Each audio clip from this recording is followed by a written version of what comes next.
గత కొన్నేళ్లుగా గోపీచంద్కు లౌక్యం తప్పించి వేరే హిట్ సినిమానే లేదు. మధ్యలో జిల్ సినిమాతో పర్వాలేదనిపించిన ఈ హీరోకు సౌఖ్యంతో మళ్లీ హట్టర్ ఫ్లాప్ ను మూటగట్టుకుండు.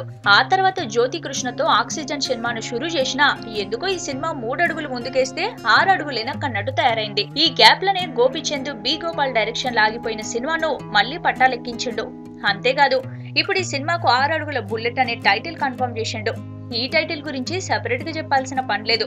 అత్తారింటికి దారేది సినిమాల పవన్ పాటని టైటిల్ గా పెట్టుకున్న గోపీచంద్ ఆ తర్వాత సంపత్ నంది డైరెక్షన్ లో చేస్తున్న సినిమాకు మాత్రం ఏకంగా అత్తారింటికి దారేది సినిమాల పవన్ క్యారెక్టర్ పేరైన గౌతమ్ నందాను టైటిల్ గా పెట్టుకుండు. ఈ 2 సినిమాలకు పవన్ తో డైరెక్ట్ లింక్ ఉంటే గోపీచంద్ జ్యోతి కృష్ణతో షురూ చేసిన ఆక్సిజన్ సినిమాకు ఇండైరెక్ట్ లింక్ ఉంది. ఈ సినిమాకు ఏఎం రత్నం ఒక ప్రొడ్యూసర్ గా వ్యవహరిస్తుండు. ఈయన ఇంతకు ముందు పవన్ కళ్యాణ్ నీసన్ కాంబినేషన్ లో ఒక సినిమా కొబ్బరికాయ కూడా కొట్టిండు. ప్రస్తుతం పవన్ త్రివిక్రమ్ తో చేస్తున్న సినిమా కంప్లీట్ కాగానే ఏఎం రత్నం నీసన్ పవన్ ల మూవీ పట్టాలెక్కే ఛాన్స్ ఉంది. పవన్ సినిమా షురూ అయితే గానీ ఆక్సిజన్ సినిమా బయటపడే అవకాశం లేదు.